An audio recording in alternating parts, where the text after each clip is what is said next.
Ladies and gentlemen, welcome to my first video of 2025. And is there a better way to start off the year than by making a video that's gonna piss off half the people that clicked on this video? Because in today's video, I'm gonna be going through my list of the top 20 WWE superstars of the year. So I've compiled a list of the top 20 WWE superstars of 2024, a list that includes both male superstars and female WWE superstars. We'll go through the list starting at 20th place and work our way all the way through to who I thought was the top WWE superstar of the year. And along the way, I'll tell you why I feel that superstar belonged on the list, why they had such a great year, or maybe why they didn't rank as high as you might have thought. It goes without saying, this is my list, it's entirely subjective, and there's a really good chance that you're going to disagree with this. But tough titties, disagree with it all you want, let me know in the comments if you do. And as always, don't forget to subscribe to this channel, ring the bell for notifications. If you're a wrestling fan, I know that you're gonna fall in love with this YouTube channel because we always upload daily wrestling content for now. And don't forget, if you want even more wrestling content, to come check out the Patreon, patreon.com/SantiZap. Over there, you're gonna get so much more extra content that never sees the light of day here on YouTube. So come check it out, patreon.com/SantiZap, link in the description, link in the pinned comment. Let's piss off the wrestling world. Aha, I told you that a bunch of you guys were gonna be immediately pissed off with this list, because starting off at number 20,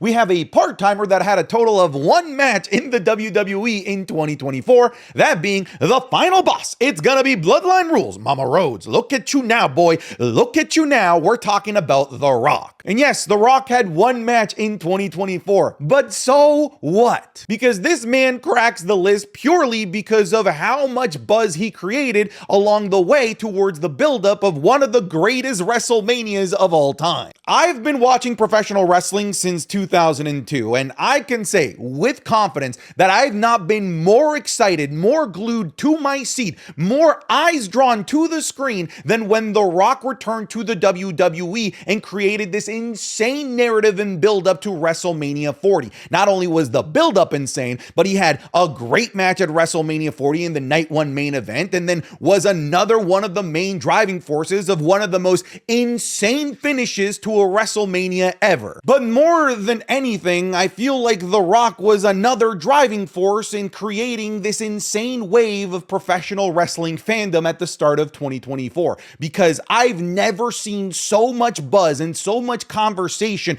amongst wrestling fans and non-wrestling fans in mainstream media than when The Rock was part of this build. On top of that, his reinvention of his Hollywood persona into the final boss is something that's just incredibly memorable and something that wrestling fans are gonna hold near and dear to their hearts forever. So yeah, he doesn't crack the list on like the traditional sense that he was a workhorse, had championship defenses, won singles accolades, or anything like that, but he was absolutely, undeniably one of the biggest needle movers ever. And yes, it was only for the first 4 months, but again, I want to reiterate that those first 4 months of 2024 were the greatest 4 months I've ever seen of professional wrestling ever. So yeah, The Rock is at number 20. If you want to fight it, if you feel like he should be higher, I'm interested in hearing that, but I really feel like top 20 is fair. At number 19, I have Bayley, a more traditional pick compared to The Rock. So unlike The Rock, Bayley has been there every single week. I feel like I could say that she was the workhorse of the women's division in 2024. But she's on this list because of what a great start to the year she had, winning the Women's Royal Rumble in an amazing performance, going from number 3 all the way through to the end, having a great, amazing build up to her Women's Championship match with Io Sky, having an amazing match with Io Sky at WrestleMania 40, then following it up with some really memorable championship defenses like the SummerSlam match against Nia Jax and the triple threat match against Tiffany Stratton and Naomi at Backlash France. And along the way, she also defended the title against the likes of Piper Niven as well. So she was a fighting champion. The problem is that after WrestleMania 40, even though she was a fighting champion, the narratives that she was given in the storylines and feuds were frankly just not very good and quite forgettable and boring. And that's unfortunately the reason why Bayley isn't higher on this list, even though she climbed to the top of the mountain in 2024. It's sad to say, but I feel like she just sort of peaked at WrestleMania, and WWE kind of fumbled the ball with her by not allowing her to do a follow-up with Io Sky and Damage Control after WrestleMania 40, because that really diminished a lot of the interest that people had for Champion Bayley. But nonetheless, I have to admit, and I feel like you all do as well, that Bayley had a great 2024. Coming in at number 18, I have Chatty Daddy Chad Gable, the king of the shoulda, woulda, coulda club, right alongside co-president Finn Balor. Here's the thing, unlike Finn Balor, Chad Gable at the very least had really meaningful, meaty feuds and matches that were very, very good and very memorable. We have to talk about the feud at the start of the year with Gunther leading into WrestleMania 40, the stuff after WrestleMania 40 with Sami Zayn, the stuff with the Wyatt Six. This was, although not the year that we wanted for Chad Gable, which was championship gold, being an intercontinental champion, maybe becoming a main eventer, this was the best year nonetheless for Chad Gable in terms of how prominently he was used in the WWE. And when he was used, he was the best version of himself, both as a character, whether he was a babyface before WrestleMania 40, as a heel post WrestleMania 40,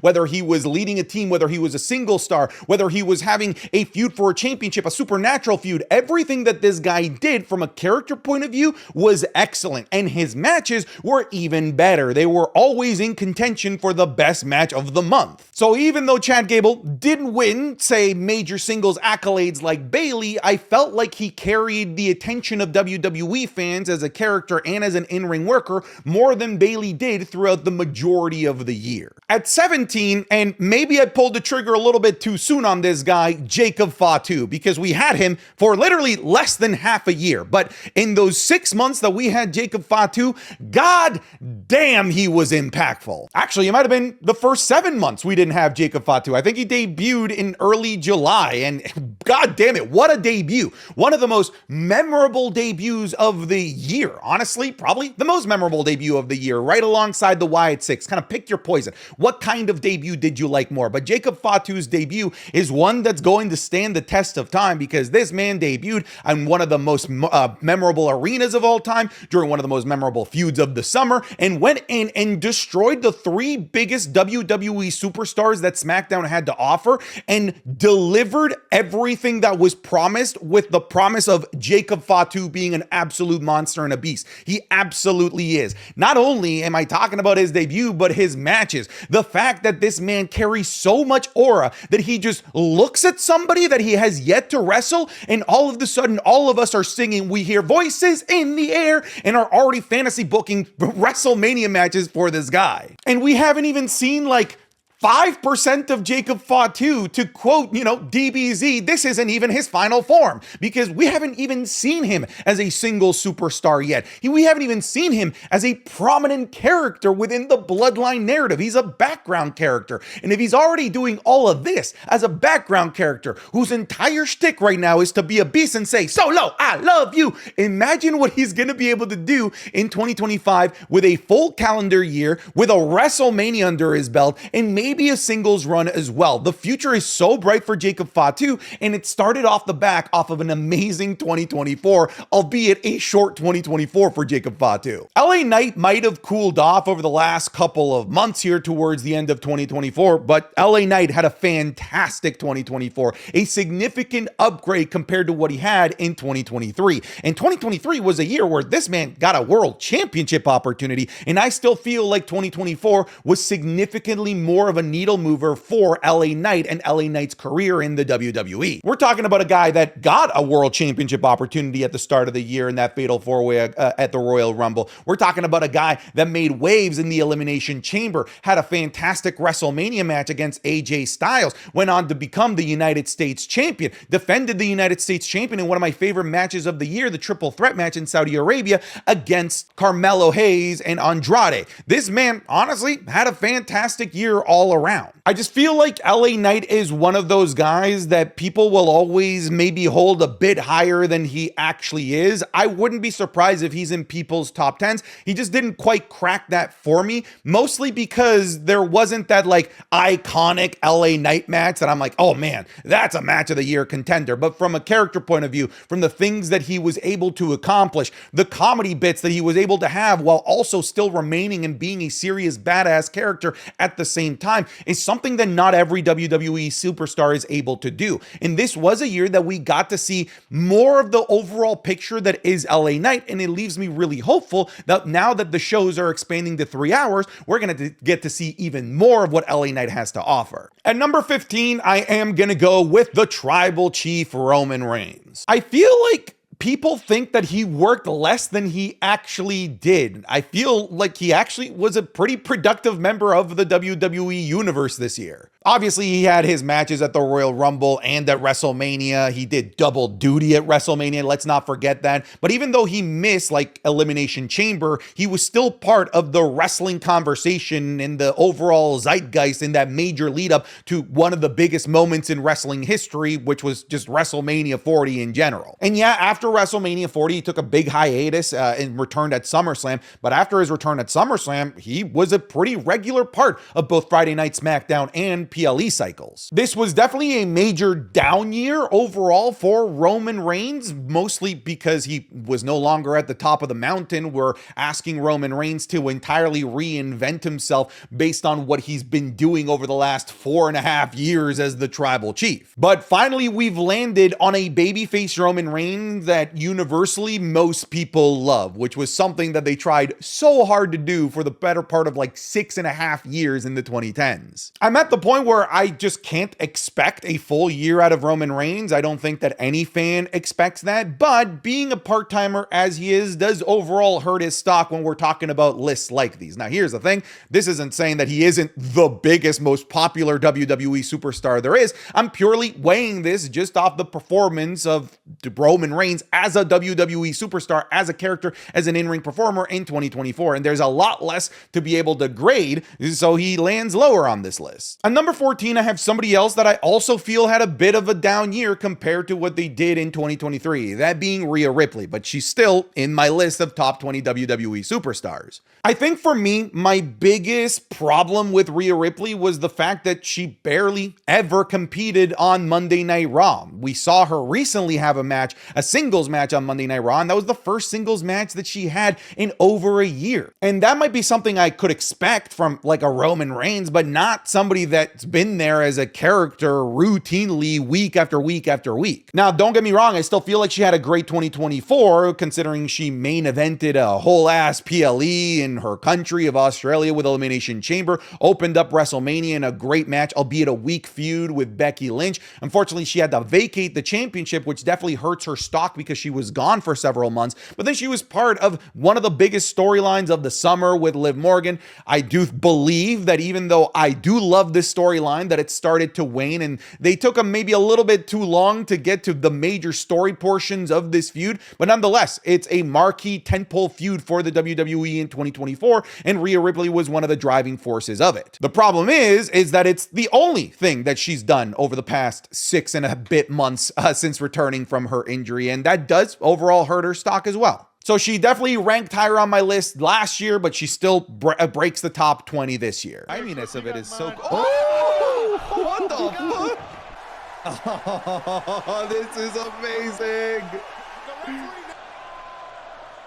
No fear from so sick. Oh.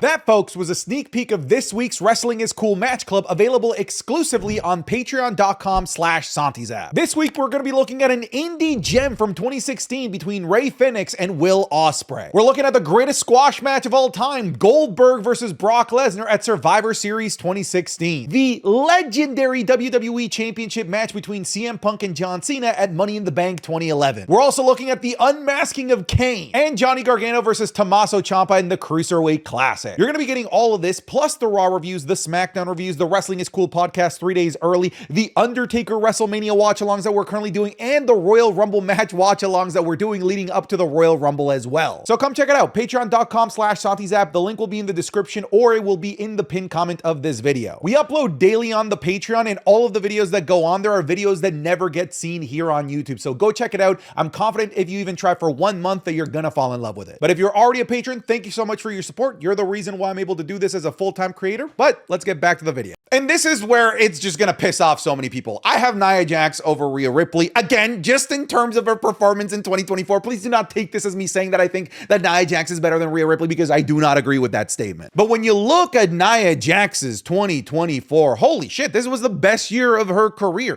being the most dominant force in the Women's Royal Rumble, being somebody that main evented a Women's PLE alongside Rhea Ripley in Perth, Australia Elimination Chamber. She goes on to win the Women's Queen of the Ring tournament. She goes on to be one of the headliners of SummerSlam, to win the WWE Championship, has become a fairly dominant WWE champion as well, has just improved all around as both a character and as an in-ring performer. I just feel like there's just so much baggage with Nia Jax, and it's admittedly baggage that's really heavy that makes it difficult to want to get behind Nia Jax. But when you look beyond that baggage and you just look at what she provided to us in 2024, it was a career year for her. Speaking of having a career year, at number 12, I have Big Bronson Reed. Speaking of having major career years, let's look at number 12, Bronson Reed. Somebody that went from being more or less just somebody that was in like the lower mid-card, sometimes obscure, barely getting any TV time, to just bursting through the scene and becoming a pseudo main eventer, a guy that many people, if you were to put a world title on him or an intercontinental championship, people would just nod their head in agreement, because this is a guy that absolutely has earned it because of the aura that he himself has created for himself since coming back. He had a great start to the year, which was seemingly leading up to a world championship match at Elimination Chamber. He had to have his kid, which is obviously good news, but it took him out of the picture in the WWE for several months. But then his return and destroying Seth Rollins and becoming a part of the greater main event pantheon, becoming a member of the Bloodline temporarily, stealing the show at War Games. This guy, in terms of who's elevated their stock the most in the year, has to be in the conversation for biggest breakout superstar of 2024. Coming in at number 11, we have somebody that we expected to see major leaps and bounds in the year, that being Tiffany Stratton. Now, many of you that watch my daily videos know that I've been unhappy with Tiffany Stratton's booking as Miss Money in the Bank, but that doesn't change the fact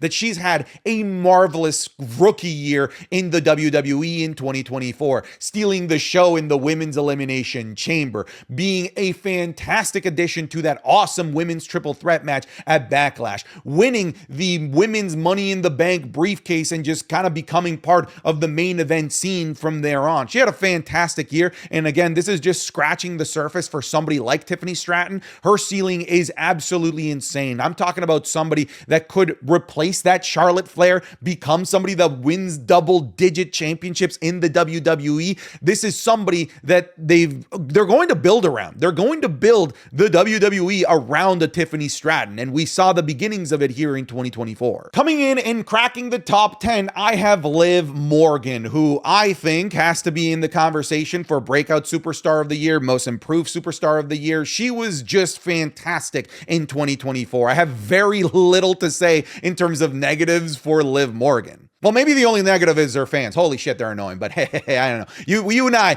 me and Liv Morgan fans, we don't really particularly get along. But hey, we're in agreement here. Liv Morgan had an absolutely freaking fantastic year, starting right off the bat, returning at the Royal Rumble, having a great showing there, almost winning the whole thing, almost winning the Women's Elimination Chamber, winning the Women's World Championship from a perennial main eventer and Hall of Famer in Becky Lynch, then being part of the marquee feud of the the women's division in the summer alongside Dominic Mysterio and Rhea Ripley. You already know my thoughts on the feud between Liv Morgan and Rhea Ripley. I thought it was great at the start, but it started to wane. But it doesn't change the fact that she had her best year as a professional wrestler in the WWE. Liv Morgan absolutely kicked ass this year. Coming in at number 9 is Io Sky, and this is, I think, a pick that is going to either elicit a lot of cheers or a lot of jeers from Rhea Ripley fans and from Liv Morgan fans, but just hear me out here.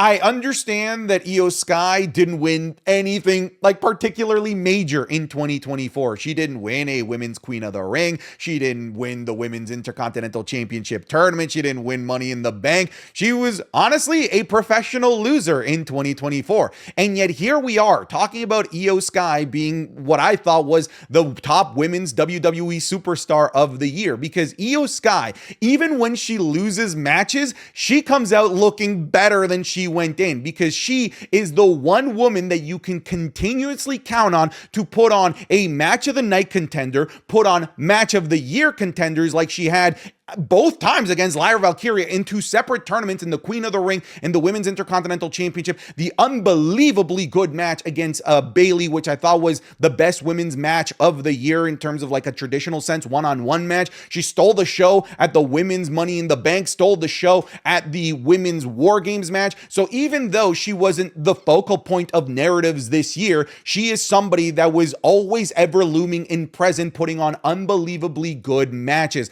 And if you want to talk about somebody that's the most versatile WWE superstar of the year, it was Io Sky, going from the main eventing the women's scene at WrestleMania, going second to last in the night 2 of WrestleMania 40 against Bayley in that unbelievably good match when she went in as the women's WWE champion. Then she transitions to the tag team division and has unbelievably good matches in the tag team division, is part of multi-women matches, is part of tournaments, is called right back to the main event scene to have a great match against Liv Morgan at Saturday night's main event. Liv Morgan's best match of her career, in my opinion. Now we're talking about somebody that not only elevates herself in wins and losses, we're talking about somebody that elevates everyone around her with wins and or losses as well. Io Sky, to me, was so great in 2024, even if it was a year devoid of her being treated like a main eventer, because she wasn't, but her performances were that of a main eventer, just absolutely undeniable in 2024. Jey Uso, finally, we had a great year for Jey Uso, and here's the thing, I think that 2025 is going to be even better. This was the year that Jey Uso was properly treated like main event Jey, albeit like 1 foot in, 1 foot out, but I think that 2025 is the year that we get a world champion Jey Uso. But this guy finally had a singles match at WrestleMania. We don't really talk about the performance of that match because that match was ass, but he got to have world championship matches at Backlash against Damian Priest. He got to finally win an Intercontinental Championship and just be part of the main event pantheon for the majority of the year as well, whether it was with or without the bloodline there. But I think what really catapults Jey Uso near the top of this list is just the crowd response to anything that Jey Uso would do, whether it was his matches, whether it was his promos, his entrances. Jey Uso would just generate the biggest pop, the biggest reaction of the entire night. And if you were to tell me that Jey Uso in 2024 would become the most popular WWE superstar on the roster, I'd literally laugh in your face. And yet here we are, not only being one of the most popular WWE superstars of the year, but also being one of the most improved and most main event worthy caliber WWE superstars of 2024 as well. You have to let me cheat at number 7. I'm taking a tag team, whether you want me to or not. I'm taking Bianca Belair and Jade Cargill. Individually, they don't really crack the top 20 because they spent the majority of the year as a tag team. But as a tag team, they were an actual renaissance to women's tag team wrestling. Look, the women's tag team division in the WWE, I'm going to be harsh here, was a joke before these two came along. It was the division where you just put random women together to have a random assortment of matches because you just wanted to have an extra women's match on the show, but it never got to having that extra women's tag team match on a PLE. It didn't really ever get to the point where we were having women's tag team matches in main event narratives, or really any narrative whatsoever. And that wasn't until Jade Cargill and Bianca Belair showed up to the scene, elevated those titles to being main event worthy, main eventing numerous episodes of Raw and SmackDown, also dragging the lifeless corpse of an entire division, the women's tag team division, to several PLE appearances, something that would have never happened if these two weren't in the division. Whether they were in the division chasing the championship or being the champions, if Bianca Belair and Jade Cargill were there, the division was getting dragged alongside them to be put on a PLE. And that's actually something that I cannot say about anybody in this list. There's nobody that single-handedly carried an entire division of professional wrestling. These two were the only ones that have that accolade in my eyes. So they had PLE matches. They had great PLE matches. They had storylines for the tag team divisions. Like, to me, when it comes to being a flag bearer of an entire division, it doesn't get more important than Bianca Belair and Jade Cargill. In fact, they are my top tag team of the year on the WWE main roster, including the men. So again, I want to reiterate, individually, I don't think that I can slot them into this list, but together I absolutely can. And if you want to get mad because I'm putting a tag team, suck my ass. At number 6, I have CM Punk. And I've been watching a lot of lists from other YouTubers, and a lot of them have CM Punk in like their top 3. I slightly disagree. I still think that Punk had a phenomenal 2024 though. I have him this highly rated because even though he was out for so long with injury, even when he was out with injury, he was still part of narratives. He was still part of storylines. He was still building up the best feud of the year, which was his feud against Drew McIntyre. And in the matches that we did have CM Punk, pretty much every CM Punk match was excellent. His trilogy with Drew McIntyre was great. He had a great showing at the Royal Rumble while having a torn tricep, which is insane. And then he caps it off with a great match, being a member of Team Bloodline at the men's War Games match. So in terms of what we did get from CM Punk from matches, they were incredibly memorable. And we're talking about somebody that is a part-timer. And even though he is a part-timer, during those times where he was on hiatus, he was still developing heat and creating like this grudge between him and Drew McIntyre, which, like I said, developed and flourished into my favorite feud of all of 2024. Now let's talk about the top 5. And in 5th place, I have Damian Priest. And Damian Priest had the year of years. This is the year that you want to have if you're a WWE superstar that's just sort of been stuck in the mid-card limbo or tag team limbo for the majority of your career. If you can have a Damian Priest-like 2024, you are happy, because that's as good a year as you could possibly have as somebody that was never in the main event scene. He started off the year as tag team champions, had the great ladder match for the tag championships at WrestleMania, cashed in his Money in the Bank briefcase in one of the most memorable cash-ins that I've ever seen, and then went on to take the narrative of he's just a transitional paper champion and created an entire character of it, a fighting character that wanted to prove to the world that he's not this fake paper-ass champion that everybody believed, that everybody thought he was because of how dumb he looked with the Money in the Bank briefcase. And that included defenses, fighting defenses against the likes of Jey Uso, Drew McIntyre, Gunther, Seth Rollins. Like, this guy went on a hell of a run as world heavyweight champion. And then he continued to keep that main event aura even after losing the world heavyweight championship, thus demonstrating to the world that he didn't just become a main eventer because he held a main event prop. This is a guy that became a main eventer because he was able to prove to the world that he was worthy of said main event prop. Damian Priest had an absolutely remarkable 2024. In 4th place, I have Solo Sikoa. It's funny because it's very similar to Damian Priest. Pretty much a lot of the things that I said about Damian, you could say about Solo Sikoa, because this is a guy that was just a background character for the majority of his career. When he debuted in 2022, he was a losing machine in 2023. 2023,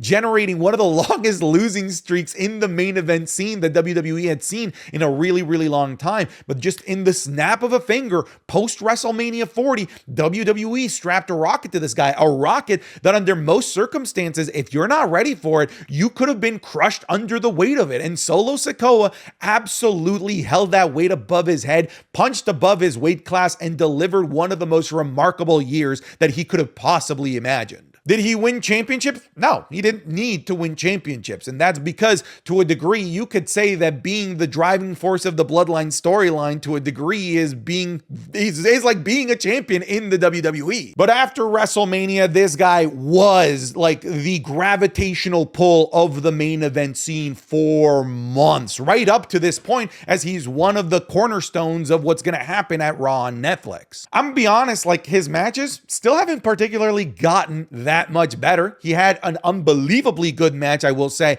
against Cody Rhodes on SmackDown when it debuted on the USA Network. But really, aside from that, his matches haven't particularly enthralled me. But wrestling is, at the end of the day, about the characters. I do firmly believe that, and wrestling is secondary. And we've seen a major ascension as a character worker, as a promo artist from Solo Sikoa in 2024. And he went from a guy that people were questioning whether or not he could be a main eventer to a guy that's like, yeah, you're just a main eventer now for the rest of your career. And he created that in this year. At number 3, I have Gunther, both from what he accomplished in terms of championships, in terms of records, and just the quality of matches, and how much he elevated himself as not just being this dude that has great matches, but a dude that can deliver really interesting storylines and really must-watch promos. I feel like if I was doing like awards for like most improved promo of the year, I think I have to give that to Gunther. Gunther got so good this year with his promos. And maybe he was always that good, and maybe he was just never really given the platform to demonstrate and showcase how damn good he was on the microphone,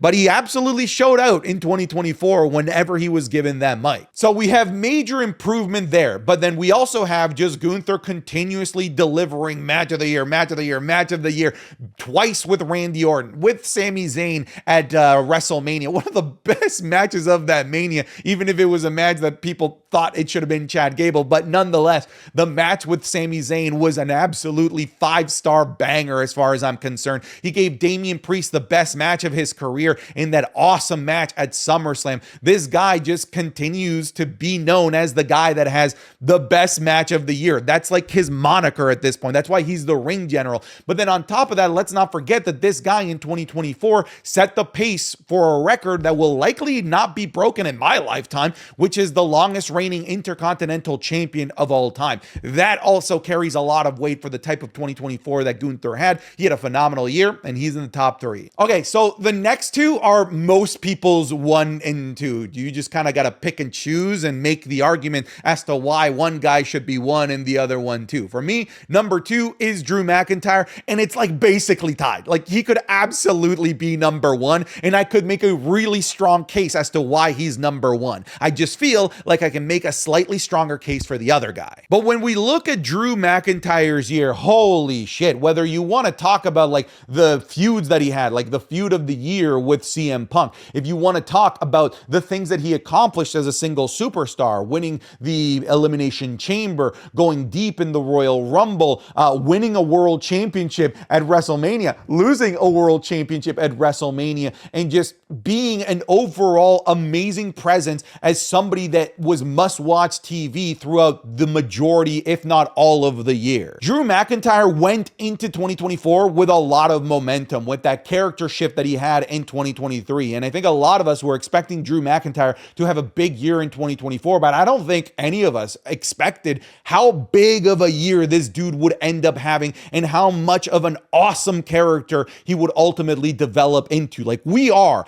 right now witnessing peak Drew McIntyre. And I'm talking even peak above when he won the WWE Championship over Brock Lesnar in 2020. This is the absolute best version of Drew McIntyre. And we are just lucky that we got to see this version of Drew McIntyre in 2024. And right now, if I'm a Vegas odds maker, maker, he is solely in the driver's seat by a long shot as to like the favorite to be WWE Superstar of 2025. And like I said, he very well could have won my 2024 vote as well. Look, I get it. My number one pick is a little bit boring. It's not the flashiest pick, but I do have Cody Rhodes as the top WWE Superstar of the year. Look, those first 4 months, god damn it. Look, I've already talked about how those first 4 months were genuinely like continental shifting levels of amazing for WWE. It was so good that it got The Rock in my top 20 while only having one match. But the real driving force of the incredible build to WrestleMania was Cody Rhodes winning the Royal Rumble,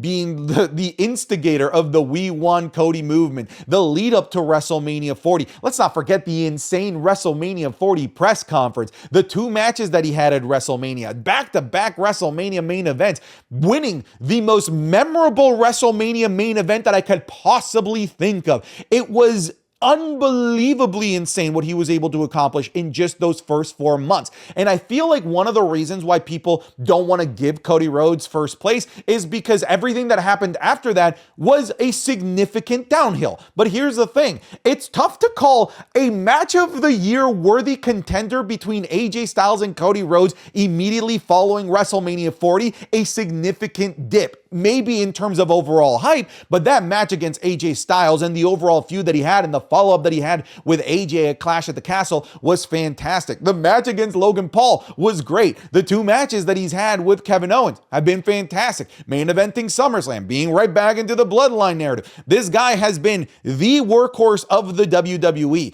And the problem is just that everything that's followed what he's accomplished at WrestleMania 40 just sort of pales in comparison to that. But when you look at all of those things individually, if you stop and remove the glasses of, oh, this is just a filler feud, of course he's not going to lose. If you just remove that, you'll see that he actually had some fantastic matches and feuds with people of various types of wrestlers in the WWE. Again, I feel like you could make the strong argument for Drew McIntyre to be here, but I feel like Cody Rhodes just slightly edges out Drew McIntyre by like a slim margin. And I mean, I can explain that all you want, but then the people that either hate me or just hate Cody Rhodes or feel like Drew McIntyre should be number 1 are still just gonna cuss me out in the comments, which, you know, that's what you expect as a wrestling content creator these days. But for those that can actually have civil conversations, I invite you to give me your top 5 list of the year in the comment section, and we should have a discussion about it. But that's it, folks. Thank you so much for being part of the journey in 2024 with me as a YouTuber, and I can't wait to show you what I have planned in 2025